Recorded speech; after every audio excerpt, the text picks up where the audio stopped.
बहुत सारे लोगों का मैसेजेस आ रहा था कि आपने बर्थडे में क्या किया। तो बिल्कुल ही सिंपल तरीके से मैंने मनाया था अपना बर्थडे। मैंने मेरे हस्बैंड और मेरे बेटे के साथ तो बहुत ही पीसफुल तरीके से रात में बस केक कटिंग करा और अगले दिन गए थे मूवी के लिए और बस ऐसे ही खाया पिया इधर उधर गए और बिल्कुल सिंपल तरीके से मनाया था बर्थडे। कुछ तामझाम नहीं, गए थे मूवी देखने, प्रियांश की पसंद का एक मूवी देखा, उसके बाद फिर बाहर ही खाना खाया और घर आ गए और इतने में ही बर्थडे ख़त्म हो गया था। Thank you so much my all family and friends जिसने इतनी सारी विशेस दिए थे मुझे, तो सबको दिल से थैंक यू। फिर हो गई अगले दिन मंडे की शुरुआत। तो मंडे बिल्कुल वैसा ही हो गया। सुबह सुबह फिर से जग गई, अपने बॉडी को खींच के और लग गई सुबह की तैयारी के लिए। तो 6 बजे उठने के बाद सबसे पहले मैं सब्जियों की सिलेक्शन करती हूँ कि आज लंच में क्या बना के दूँगी। तो आज सबसे पहले सब्जियाँ निकाल देती हूँ। उसके बाद मैं पानी गर्म होने के लिए रखती हूँ,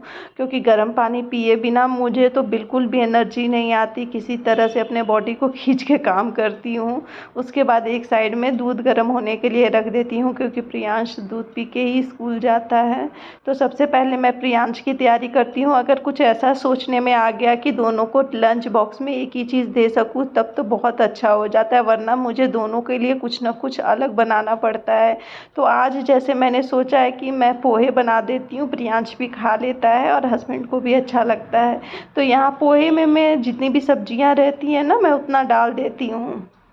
ये पानी मेरा पूरा बॉयल हो गया है, उसको एक फ्लास्क में भर के रख देती हूँ, क्योंकि अभी बेंगलोर का वेदर ऐसा हो रखा है। क्योंकि मैं प्रियांश को इसीलिए मैं सिर्फ गर्म पानी ही अभी दे रही हूँ, अदरवाइज उससे तुरंत तबीयत उसका ख़राब हो जाता है। और मैं भी सुबह सुबह सबसे पहले नॉर्मल पानी ही पीती हूँ, तभी थोड़ा करने का कुछ एनर्जी आता है। नहीं तो सुबह का लेज़ी बॉडी के साथ काम करना, वो भी कुकिंग, बहुत मुश्किल होता है। तो सबसे पहले गर्म पानी मैंने पिया, उसके बाद मैं लग गई कुकिंग के लिए। तो यहाँ मैंने गोभी कट करके रखा था, उसमें भी मैंने गर्म पानी डाल दिया ताकि वो अच्छे से क्लीन हो जाए। और उसके साथ मैं यहाँ पे थोड़े 2 आलू भी डाल रही हूँ।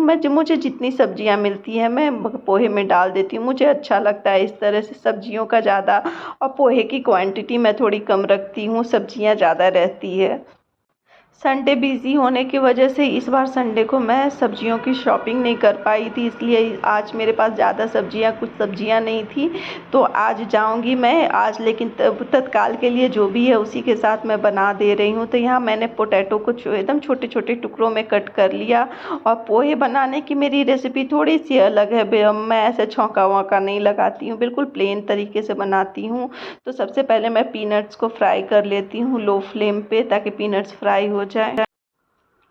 और आज सावन का पहला सोमवार भी है, तो मुझे और भी बहुत सारी चीज़ें आज करनी है, जैसे मंदिर साफ़ करना है, घर के सारे काम करने हैं।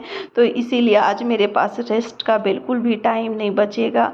तो यहाँ देखिए छोटे छोटे आलू हैं, उसको भी मैंने धो लिए हैं, गोभी डाल दिया और उसके बाद यहाँ मैं छोटे छोटे आलू को डाल दूँगी और ये दोनों को थोड़ी देर के लिए फ्राई करूँगी तेल में, जब तक ये हल्के ब्राउन या हल्के पक न जाए। उसके बाद इसमें डालूँगी 2 प्याज मीडियम साइज़ और उसमें हरी मिर्ची। तो बिल्कुल सिंपल सी रेसिपी है मेरी ये पोहे की, और जितने भी सब्जियां मिले बस सब मैं डालती जाती हूँ। जैसे यहाँ पे मैंने पीस डाल दिया, उसके बाद 2 बड़े टमाटर कटे हुए वो भी डाल दिए और इन सबको मिक्स करने के लिए मैंने यहाँ पे नमक ऐड कर दिया, ताकि सब चीज़ें अच्छे से गल जाए। और थोड़ा सा पिंच ऑफ टर्मरिक पाउडर भी डाल दिया। अब इन सबको थोड़ी देर के लिए फ्राई करेंगे। जैसे ही टमाटर हमारा गल जाएगा उसके बाद इसमें धोए हुए पोहे को मैं ऐड कर दूँगी और उसके बाद पीनट को भी ऐड कर दूंगी। तो ये देखिए बिल्कुल पोहे गर्मा गर्म बन के रेडी हो गए। सुबह ये तीनों का हम लोग का नाश्ता हो जाएगा। हस्बैंड तो ये लेके जाएंगे लंच बॉक्स में, बेटे को भी लंच बॉक्स में पैक करके दूंगी, क्योंकि वो घर में अभी सुबह सुबह खाता नहीं है कुछ। तो सबसे पहले अभी मैं बेटे का ही लंच बॉक्स पैक कर दे रही हूँ, हस्बैंड का थोड़ी देर में करूँगी, क्योंकि थोड़ा लेट से जाएंगे, तब तक पोहे थोड़े ठंडे हो जाएंगे।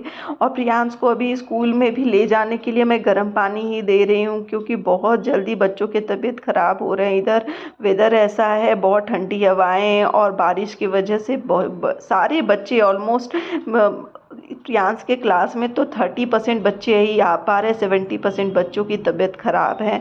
और यहाँ मैं प्रियांश के लिए सब दूध रेडी कर रही हूँ। तो यहाँ से मेरा पहले प्रियांश को भेजने का कार्यक्रम चालू हो जाता है।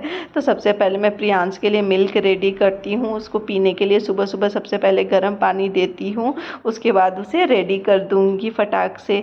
फिर प्रियांश को टाटा बाय बाय कर दिया, थोड़ा सा लेज़ी वो भी रहता है, सुबह उसको भी जाने का मन नहीं करता, किसी तरह से उसके एक अलग ही टास्क रहता है प्रियांश को स्कूल के लिए रेडी करना और स्कूल भेजना।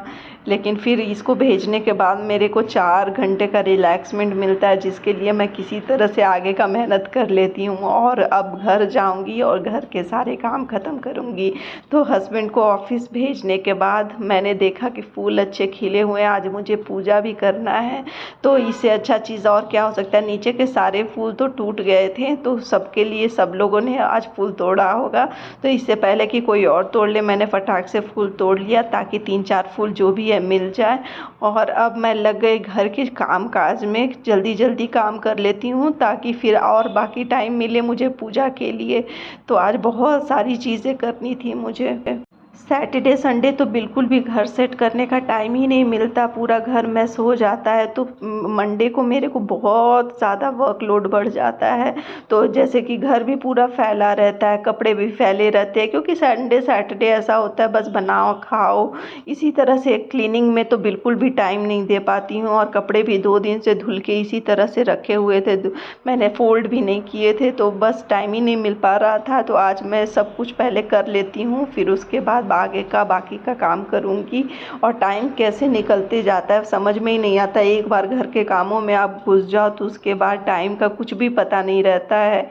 तो ऐसे तो मैं जनरली बात करते करते अपने फ्रेंड से या फैमिली से बात करते करते सारे काम ख़त्म कर लेती हूँ। अच्छा लगता है, नहीं कुछ होता है तो मैं गाने लगा लेती हूँ तो इससे क्या होता है ना, आपको काम का पता नहीं चलेगा, बातें हो जाती है और काम भी सारे हो जाते हैं। तो आज मुझे मॉपिंग करना है और बाहर बारिश का पूरा मौसम हो गया है, सावन का पहला दिन, और सभी लोग, तो मैं देख रही थी सभी लोग बहुत मंदिर जा रहे थे। मैंने भी सोचा हुआ है कि मंदिर जाऊंगी आज, इसीलिए जल्दी जल्दी कर ले रही हूँ। पता नहीं मुझे टाइम मिल पाएगा या नहीं, लेकिन मैं कोशिश करती हूँ कि मैं सब जल्दी जल्दी ख़त्म करके ही मैं मंदिर जाके आज शंकर भगवान को जल चढ़ाऊँगी।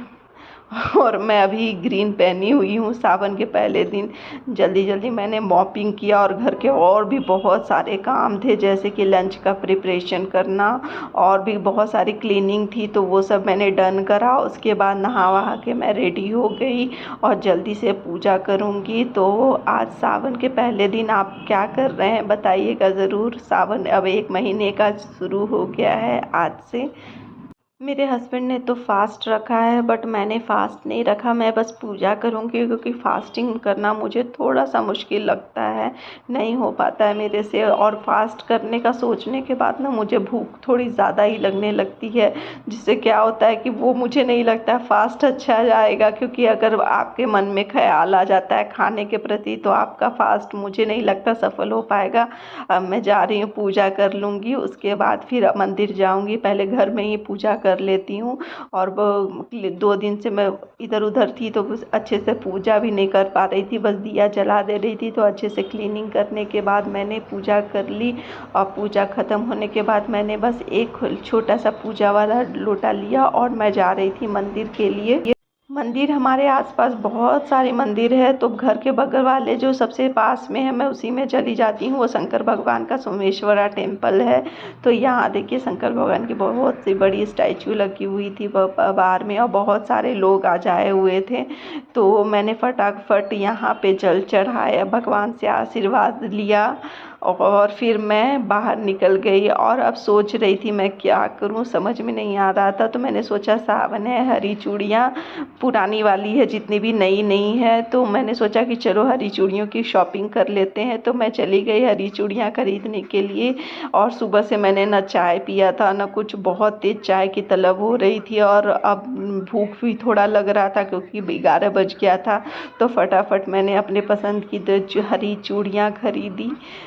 ताकि मैं उसको पहन सकूँ, घर जाके पहनूँगी। तो ये प्लेन वाली चूड़ियाँ बहुत अच्छी लगती है, और चूड़ियाँ किसे नहीं पसंद है, किसी भी वुमेंस को चूड़ियाँ बहुत अच्छी लगती है। मुझे तो पर्सनली बहुत अच्छी लगती है। फिर घर आ गई तो मैंने सोचा कि चाय बाद में पीऊँगी, सबसे पहले चूड़ियाँ चेंज कर लेती हूँ, क्योंकि लाने के बाद वेट नहीं होता है। तो जल्दी से मैंने मिक्स मैच किया, जो भी डिज़ाइन था। ये चूड़ियाँ बहुत सुंदर लग रही थी मुझे, और उसको सोचा था मैंने कि ये प्लेन चूड़ियों के साथ कॉम्बिनेशन करके पहनूंगी तो और भी सुंदर लगेगी। अभी सावन में तो अभी सभी जितने भी लेडीज़ हैं सबके हाथ में हरी हरी चूड़ियाँ दिखेगी, और बहुत सारे लोग को तो मैं देखती हूँ हरे कलर की नेल पेंट भी लगा लेते हैं। वो थोड़ा सा मुझे ऑड दिखता है, उतना अच्छा नहीं दिखता है, लेकिन कोई बात नहीं, सबका अपना अपना चॉइस है। तो मैंने हरी हरी चूड़ियाँ पहन ली है, सावन के लिए रेडी हो गई हूँ। आपने सावन में क्या क्या किया, और आप हरी चूड़ियाँ पहनते हैं कि नहीं, बताइएगा ज़रूर। तो मिलते हैं नेक्स्ट ब्लॉग में, तब तक के लिए बाय बाय।